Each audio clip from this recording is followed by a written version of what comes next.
on Big 13. Shock radio and its jokes of sexual innuendo surges through the nation, electrifying growing audiences in need of a morning jolt. Well, of course, it means one thing to the stations plugging into it: money, setting off competition for the raciest show in town. Shock in Tampa may not apply, but as Night Beat's Tom Corbin reports, in the first of a three-part series, it's all in the ear of the beholder. Everybody wants a piece of you when you're on top. You're eating too fast. They're funny in the morning, keep you busy. We're focusing on the trivial things now because that's entertainment. 95 YNF Genesis there. Ron Diaz and Ron Bennington. It's a Thursday morning dream date. Oh, yeah. Cool. I like it's all right. I like it. Freeform, just wide open. Improvised. Definitely improvised. Drive time, 6 to 10 a.m. when the raciest radio ratings war takes aim at Tampa Bay. Yeah, sliding into home. Cleveland Wheeler, the boss of FM, the voice of WRBQ's top-rated Q Zoo since '78.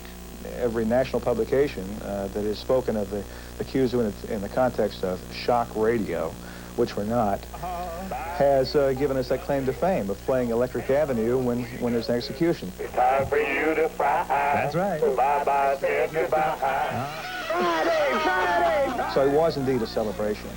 Tasteless, I don't know, that's... 10 years ago, maybe. Today, it's what makes the zoo #1. Focus, get rid of the macro. So popular, it's demanded on cable. Bits like Tommy the Toilet. Dad, turn on the fan. Whoa. Unpredictable comedians. Good morning, Q-Zoo. Contest jokes, requests that keep the phone lines ringing nonstop. We did that mixture of music and outrageous contemporary things, which is not shock radio. It's human radio. Depending on who's listening. I'm surprised some of the things that they say are even aired. That's why I think I listened to it. This is a new survey. Yeah, well, see, we've got about a 3-to-1 advantage over everybody in 2554 shares. Which is the reason behind their risque. 21.8 shares means over $4 million, 30% of the station's total revenue.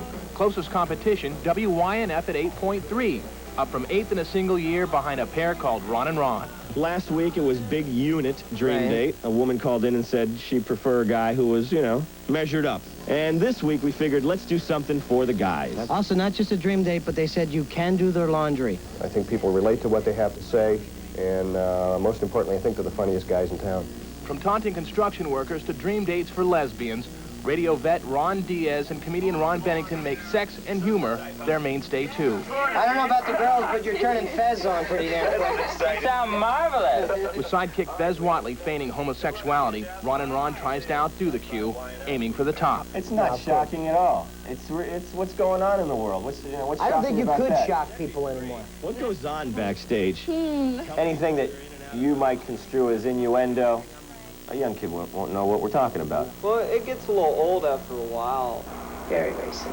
Sometimes offensive. Cassie's wearing this whole kind of baked potato thing, too. Their plates are everywhere. They're happening guys. I usually can't get out of bed, and in the morning, they make me laugh, you know, when I'm driving to work or whatever. Yeah, this is war, but it's war games, okay? It's like a Mike Tyson thing coming down here. I grew up. Their war cry, it's almost as well known.